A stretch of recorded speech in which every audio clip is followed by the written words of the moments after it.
From the outside, we are bathed in light, magnetic fields, Schumann resonances, solar activity, and other invisible patterns in the environment. Internally, cells and tissues are creating signals of their own voltage, charge, electrical patterns, extremely weak magnetic fields, and biophotons. And humans are living interfaces where internal biology meets the external environment. That is why today I want to talk about electromagnetic coupling and go over how it works. Because if we want to ask how living systems interact with invisible fields and patterns, we first need to understand what kind of physical connection would make that interaction possible. Let's start with the word coupling. In physics, coupling means that two systems are linked in a way that allows one to influence the other.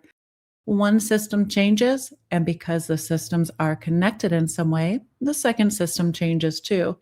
That connection might be strong, it might be weak, it might be direct or indirect. But the important point is that the two systems are not completely independent, they are interacting. A simple example would be two pendulums connected by a spring. If one pendulum starts moving, that motion can travel through the spring and influence the second pendulum. Or think about an antenna. A radio wave passes through space, but the antenna is built in a way that allows the wave to move charges inside of it. So, coupling is not just two things are near each other, and it's not just the two things are correlated. Coupling means there is a physical pathway that allows influence to pass from one system to another. That influence can involve energy. It can involve force or motion. It can also involve charge, current, voltage, light, or a signal. So, coupling is a physics word for interaction. And once we understand that, we can move to the kind of coupling we are focused on here electromagnetic coupling. But first, what does electromagnetic even mean? The place to start is with electric charge. Electric charge is one of the most basic properties of matter. Some particles have positive charge, like protons, some have negative charge, like electrons, and some are neutral, like neutrons. So, even ordinary matter is built from charged parts. And charge is important because it does not only act when things touch. A charged particle creates an electric field around itself.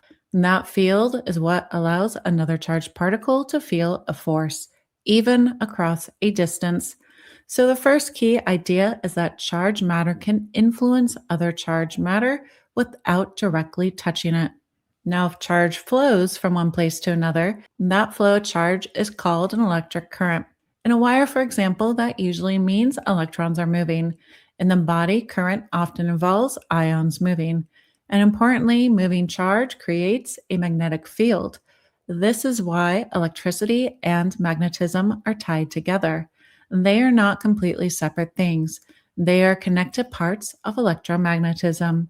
Voltage is another important term. It is the difference in electrical potential between two places. You can think of it like electrical pressure or an electrical push that helps move charge when there's a path for it to flow.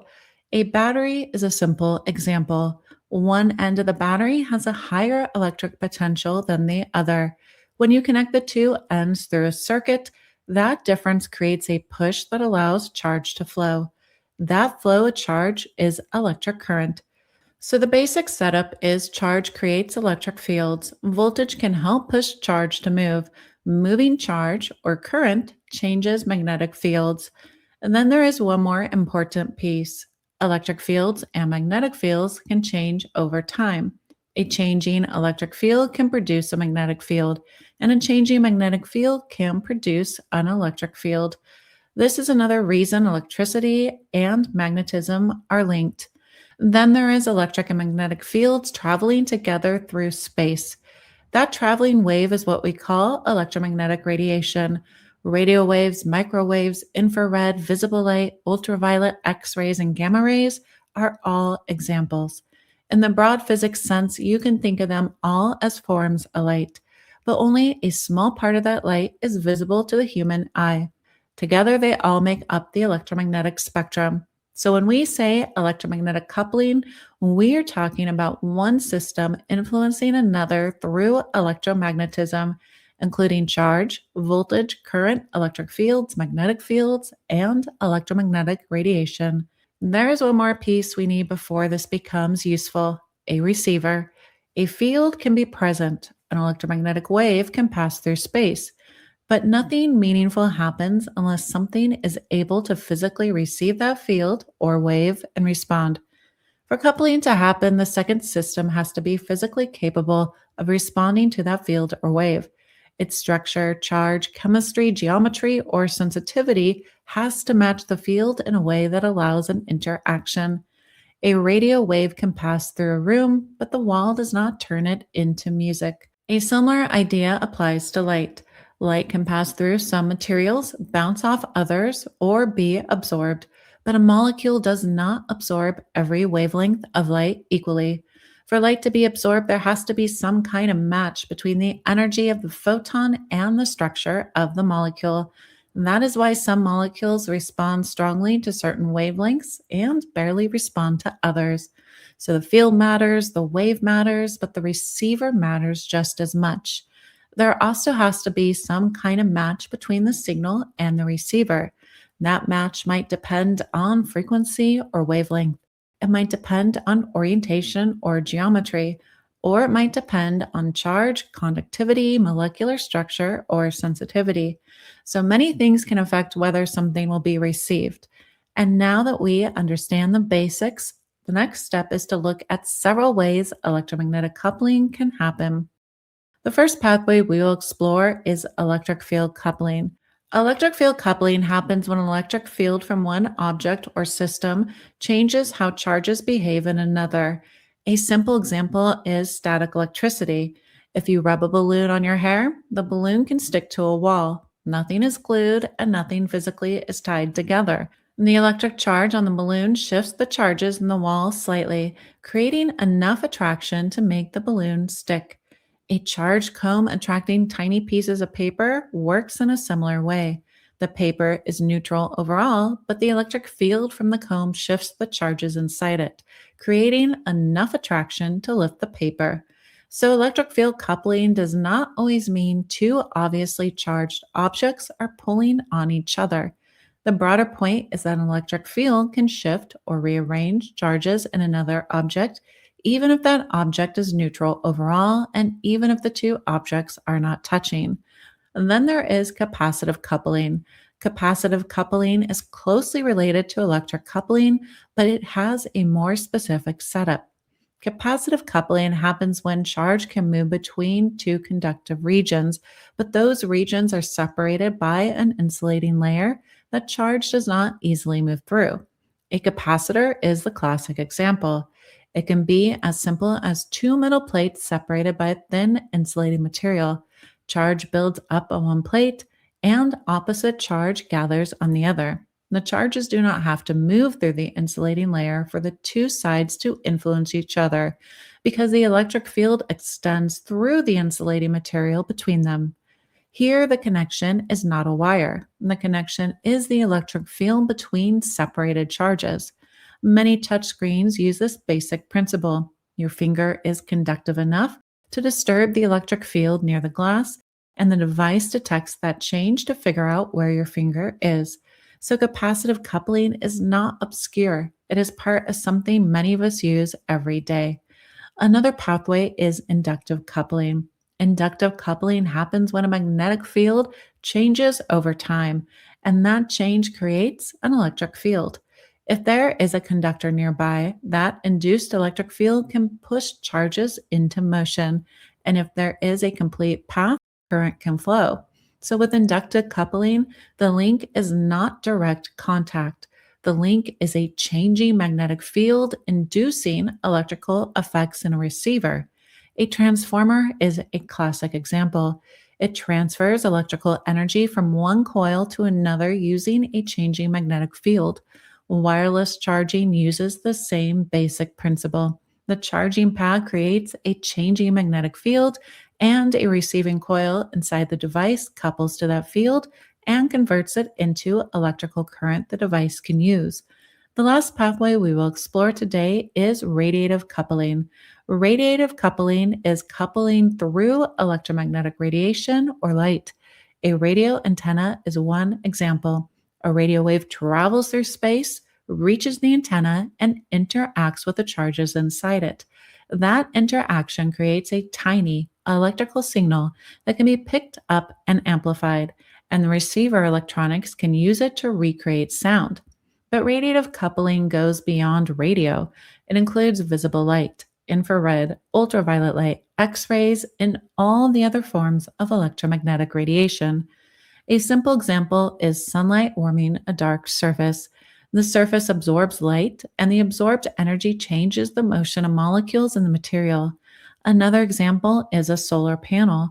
Light hits the material in the panel and helps free and move electrons, creating an electrical output. So, electromagnetic radiation can do more than pass through space. When it meets the right kind of receiver, it can be absorbed and converted into heat, electricity, chemical change, or an electrical or biological signal. So, these are four useful pathways for understanding electromagnetic coupling. And in every case, the same basic principle applies. There has to be a source, there has to be a receiver, and there has to be some physical way for the two to couple. These are not the only electromagnetic coupling terms you may run into.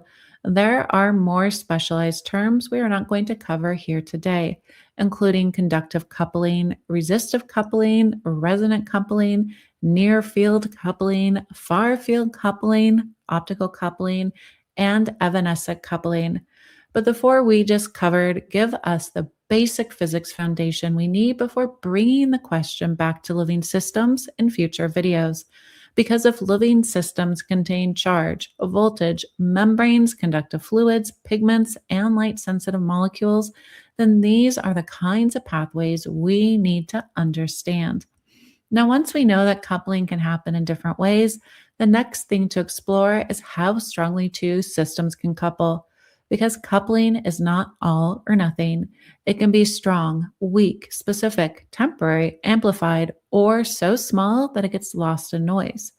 The first and most obvious factor is distance. If you move farther away from a Wi Fi router, the signal usually gets weaker. That same basic idea shows up across electromagnetic interactions. Distance changes how strongly one system can influence another. Field strength matters too. A stronger electric field, magnetic field, or light source, it can have a bigger effect than a weaker one, as long as the receiver is able to respond to it. But strength is not the only thing that matters. Frequency can matter as well. A radio antenna does not respond equally to every possible radio wave. It responds best when it is tuned to the right range. And that is why you can tune a radio to one station and not another. The waves may all be passing through the room, but the receiver is set up to respond to one pattern more than the rest. This is also where resonance comes in. Resonance means a system responds especially strongly to certain frequencies. A simple example is a tuning fork. If a sound wave matches the fork's natural frequency, the fork can begin to vibrate more strongly. If the frequency does not match, the response is much weaker. So, when we talk about coupling, timing and frequency can sometimes matter as much as raw strength. But that is not all. Orientation and geometry matter too. An antenna may receive better when it's pointed or shaped in the right way. A wireless charger may work best when the phone is lined up with the coil underneath it. The field may be present, but the arrangement affects how well the receiver couples to it. The material matters as well. Metals behave differently from plastic. Salt water behaves differently from pure water. A dark surface absorbs sunlight differently from a reflective surface. Different materials have different electrical, magnetic, and optical properties, and those properties affect whether energy or signals are absorbed, blocked, conducted, reflected, or transformed. Then there is noise. A weak signal may be real, but if it is surrounded by stronger random activity, it can be hard to detect. And that is why receivers often need filtering or amplification. In many systems, a receiver may need to select what matters, strengthen it, and convert it into something useful. So, coupling depends on the source, the receiver, and the environment between them. Now, I want to bring this back to biology for a moment because this is where future videos will go much deeper. The question is not now just whether a field is present, it is whether a living system has a physical way to receive it, filter it, amplify it, convert it, or respond to it. Cell membranes, for example, are not just soft boundaries around cells. They separate charge, they maintain voltage, and electrically, they can behave like tiny capacitors. Some cells can also respond to electric fields. In wound healing research, electric fields have been studied as cues that can help guide how cells move. Changing magnetic fields can induce electric fields in tissue. And that is the basic physics behind transcranial magnetic stimulation, or TMS, where a magnetic pulse outside the head can induce electric fields and electrical effects in brain tissue. And then there is light. Photoreceptor cells in the eye contain molecules that absorb photons. In rod cells, the absorption of even a single photon can trigger a biological response. And once you see examples like this, the biology stops feeling vague and starts becoming a set of very specific questions. Where are the receivers? What kind of signals can they respond to? What gets blocked? What gets amplified? What gets transformed into a biological response? And then the questions can get even stranger. Could the extremely weak fields associated with brain activity couple to fields outside the body in any biologically meaningful way? Could signals produced by one living system ever be detected by another? Could environmental rhythms like Schumann resonances or solar activity couple to biological rhythms in ways strong enough to matter? Could the body's own electric, magnetic, and light based signals be part of a larger communication system we do not fully understand yet? This is the kind of science that pulls me in, the edge where intuition meets evidence, where strange question either gets stronger because the science pushes it along or gets refined to become more precise. And honestly, I do not think this is something I can map alone.